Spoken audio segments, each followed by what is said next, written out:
dirty is our money? The onset of the coronavirus pandemic is forcing institutions around the world to rethink about one particularly germy service: cold, hard cash. This is going to be hard to hear, but according to multiple studies, microorganisms found living on the surface of cash and even credit cards range from mouth and vaginal bacteria to flu-like viruses. But what if you can make your daily purchases without touching a thing?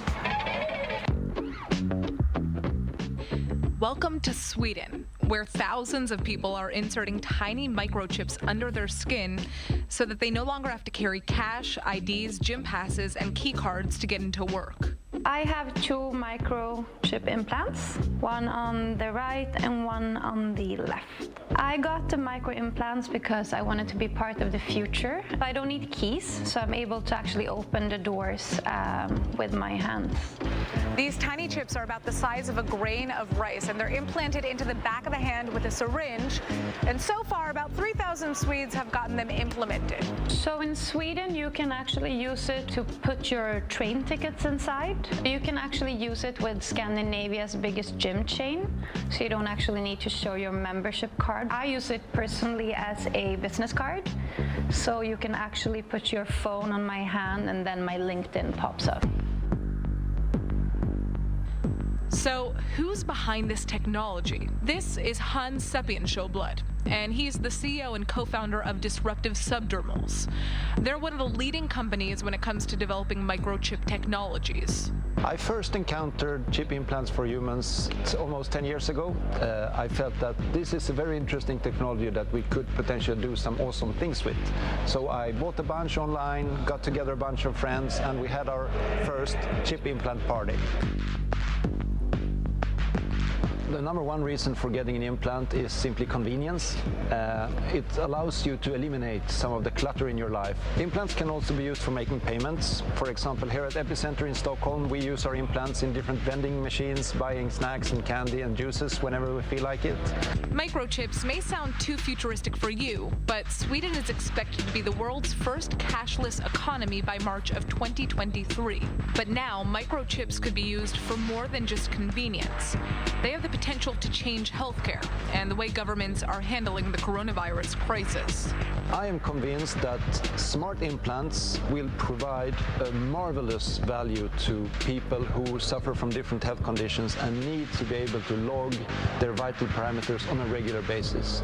It could be body temperature, pulse, blood pressure, and imagine if you could just do that by swiping yourself with a smartphone at any time. For example, the implants that we designed allow people to measure their body temperature.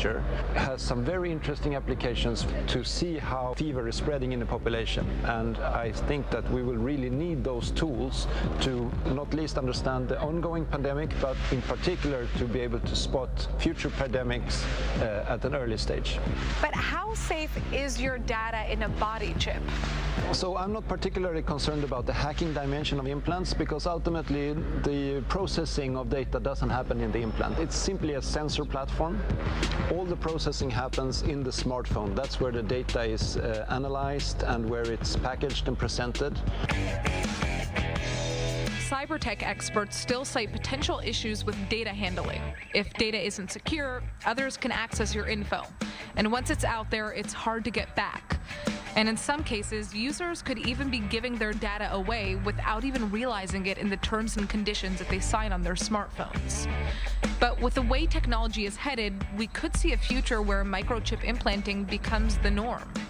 I believe that I'm going to be able to use my microchips to do payments in the future, identification, tickets. In Sweden, every shop, in every kiosk, in public transport, there are always these touch terminals where people either touch their phone or their wallet with a credit card inside.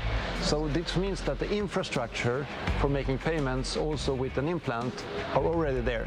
The question is, could this Black Mirror type of technology be implemented in other countries?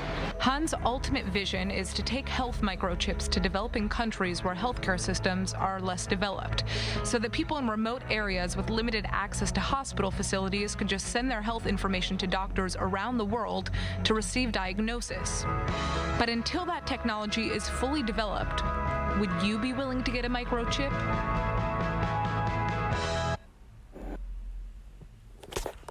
Alright, Shalom.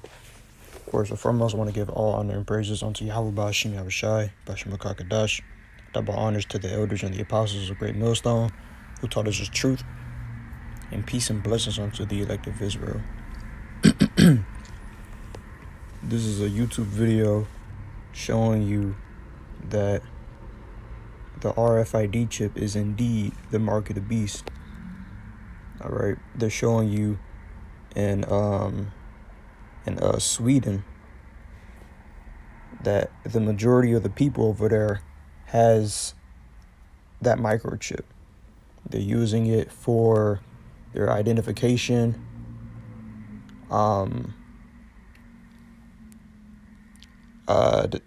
to make payments, all right, health insurance, everything. All of their information is on that chip. And this is what the apostles been warning. The apostles of Great Millstone on down have been warning that this chip is coming and is here. I believe in the middle of the video, let me see. They saying that the RFID chip can detect any type of disease, and we're in the midst of a pandemic right now. So they're gonna use that chip and say that this microchip must be put inside everyone's body in order to detect the coronavirus easily, or something like that. Okay? They're gonna say that they can pick up any type of disease within the human body, and they're gonna make it mandatory.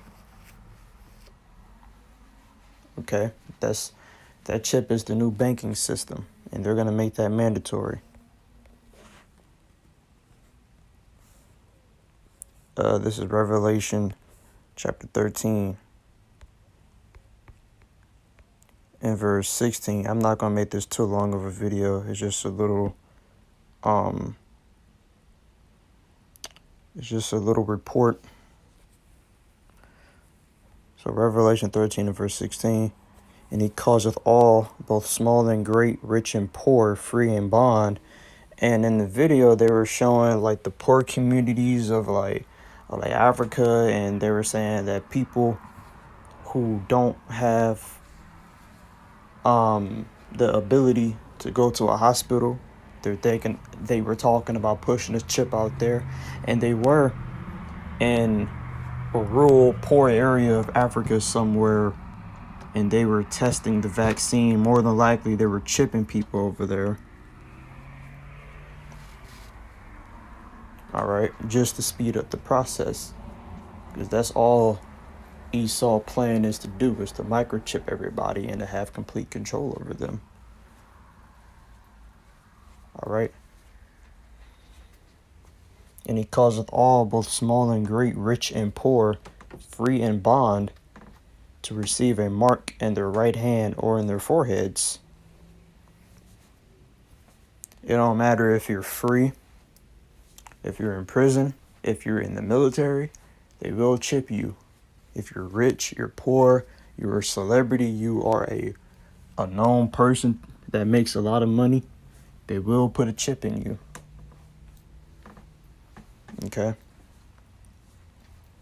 Verse 17, and that no man might buy or sell. So without that chip, you can't buy anything or sell anything. All right, and just for the purpose of some edification, let me go ahead and switch to the NIV.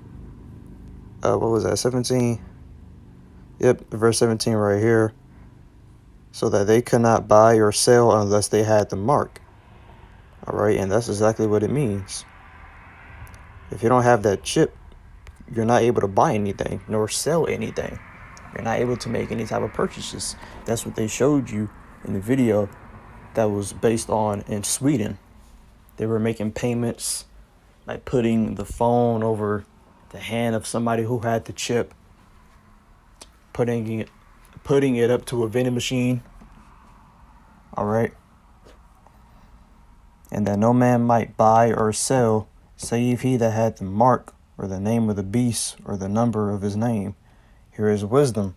Let him that hath understanding count the number of the beast, for it is the number of a man, and his number is 666. All right. So the RFID chip is indeed the mark of the beast. People were saying that the vaccine is the mark of the beast. It's not. The vaccine is part of the process with the mark of the beast, with the RFID chip. Because once you get vaccinated, they're going to tell you to get an RFID chip.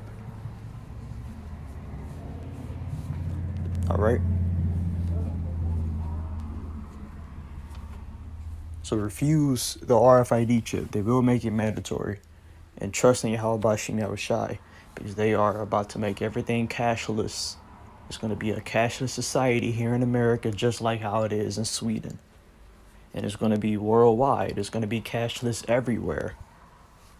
The new banking system, the new way of money will be of that chip. So trust in the Lord to provide for you in these times. All right. Till next time, Shalom.